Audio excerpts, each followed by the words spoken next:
hope you are excited as well. So again, thank you to our brand ambassadors, thank you to the champions. Imagine nyo nahanap namin sila. Yung iba sa kanila 2007, 2008, no? But they are here supporting us. Thank you also to our bosses, no?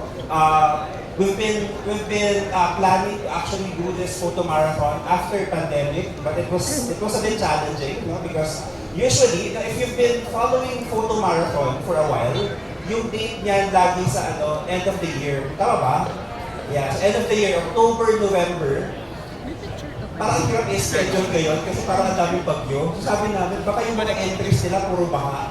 So, i-move na lang natin guys sa sa April. Ayan, so thank you. This is one way of Canon's recognizing and giving back to the creative community. So I hope that you enjoy this year's photo marathon. So with that, allow me to share with you some of the mechanics of the game. Para lang entice yung mga photographer and videographer, later on, a content creator to join the contest. Now, I will not discuss everything. You know why? Because yung photo marathon, it's so unique that yung themes ng contest at yung mga rules ng contest will be announced only on the day of the event. Hindi namin pwede i-announce sa inyo beforehand kasi mag-prepare kayo. Ayaw namin mag-prepare kayo. No? So kasi gusto namin, we want to get the best of the best. The next champion. So dapat on the day. So maglaban-laban kayong lahat on the day, on April 18. Okay. So with that, again, Photo Marathon has elevated what is possible for the photography industry here in the Philippines. Today, we welcome a new era of Photo Marathon, where every step of the creative journey is connected through Canon's total imaging experience, from capture to output. So during that day, you will experience our products from cameras to printers. One brand, one total imaging experience. So this legendary competition is evolving into a total imaging experience. This year, we are welcoming a new wave of hybrid creators and content creators who will capture stories in motion and stills with Canon. So this year, and in the many years to come, we are happy to announce that video will be part of the competition. So your photo marathon is now your on-the-spot photo and video contest. So yung mga videographers natin dyan, if you want to join content creators, hybrid creators, you are welcome to join this year's photo marathon. Okay. Photo marathon, again, is built around creativity, speed, and storytelling. Please, you'll be happy to know that for this year, the event is free admission. Plus, for the first time in the history of Photo Marathon, we are welcoming non-Canon users. Yes. Yes, daw sabi ng so.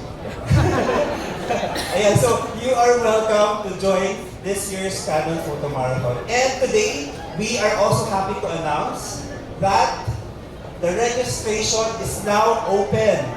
Yes, you can now register the 2026 Photo Marathon through the Canon Philippines Delightful app. So it's so easy, just download the app. Now let me take you through the procedure on how you can actually register to the app and register to the Photo Marathon. So it's so easy. You just go to the Apple Store, download the Canon Philippines Delightful app, create an account. After that one, you will see a tab for events. And then click the events, click the Photo Marathon banner, and then register. Ganun lang kasimple, kasi may account na kayo.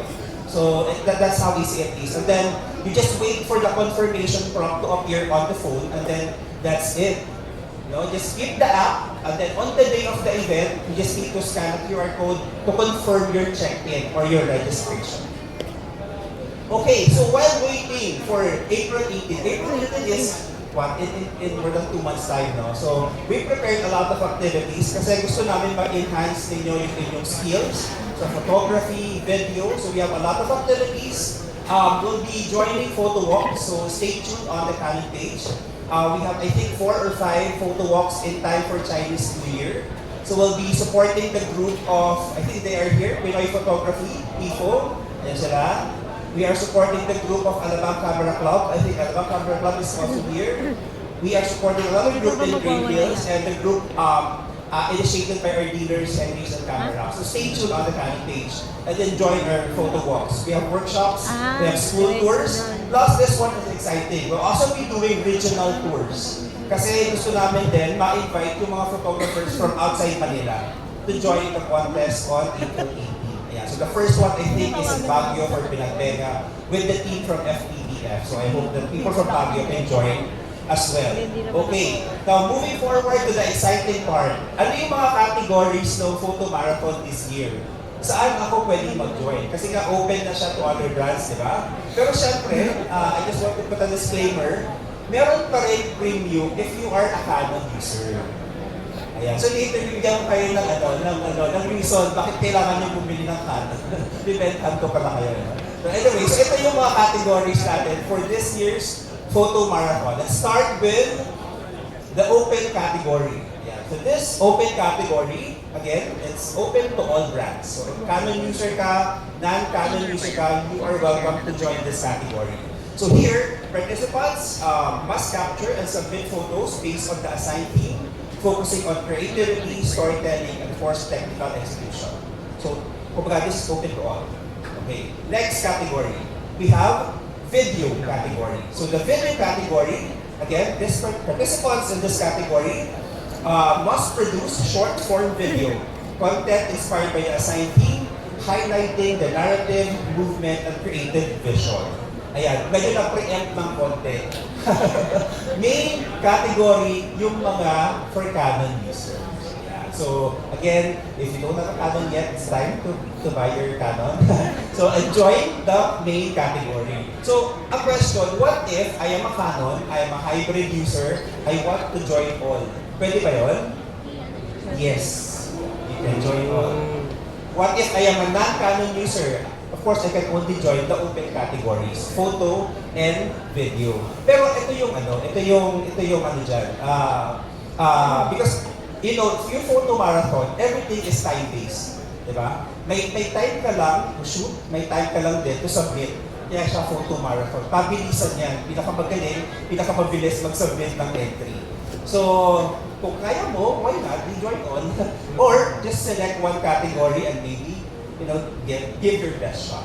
Okay, so these are the categories for this year's photo marathon. Now, ito na.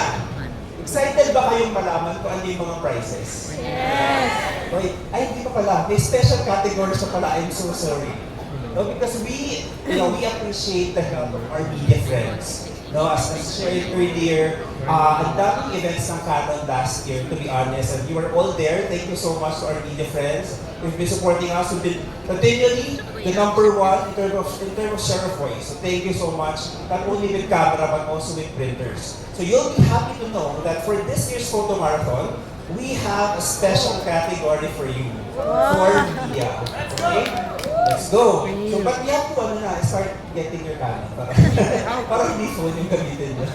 Okay, and alongside with Canon employees. So, Canon employees will be there as well. So, it's a big event. We really hope that you guys can join us. Okay, now moving on to the most exciting part. So, lahat exciting. Ito na yung pinaka-exciting. What are the prizes? Okay? Another disclaimer, what we'll be announcing are prices from Canon, major prices from Canon. Because in our experience in the past, our sponsors are quite generous when it comes to giving prizes. But for now, what we will be announcing are prices from Canon. Okay, let's start. For the open category, the grand prize, again, open to all. What do you think is the grand prize for open category? Any guess? Any guesses? Canon, Malamang Canon camera. Okay, the grand prize for the open category is a brand new, let's show it, EOS R8 with RF 2450mm. So this is around 150 to 120,000, brand new. You will get it on the day of the event. Okay, next, video category. So as mentioned, this is also open to all users, Canon, non-Canon, as long as digital camera.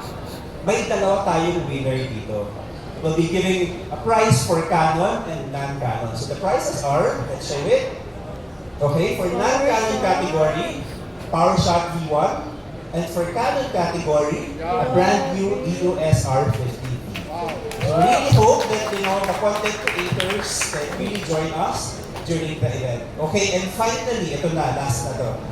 Ano yung price dun sa main photo category? Canon. Yan, so Canon. Kung wala pa kayong Canon, mamaya namin papakita ko. Bibili na kayo ng Canon. Ito na yung grand prize natin for the main contest for Canon users. Our main prize or grand prize for this category is a brand new EOS R6 Mark III and with the RF 24-105. That's the kit lens. This is around almost 200,000 pesos. Ayan, so excited na ba kayo? Ito yung mga photographers dito para mag-join sa event. Okay, so ayan, so it's about time to enhance your skills and gear up, for photo marathon. So with that, ayan, so kung wala pa kayong wala pa kayong camera na Canon, ayan, so I'll give you a reason to go to Photo World Asia. This is happening in 2 days' time in Koreata Activity Center. So we have a lot of giveaways, discounts, cashbacks. Can we show the list of items on sale at Photo World Asia? So we have discounts for the R5 Mark II. Yeah, go ahead. Then R6 Mark II, we have discounts as about 50,000 pesos cashback, additional battery. So it's about time for you to prepare for photo marathon. And we have more. These, the EOS R8 and more. So, okay, don't just take my word for that. Let my team invite you to the Photo World Asia event. Let's play this video.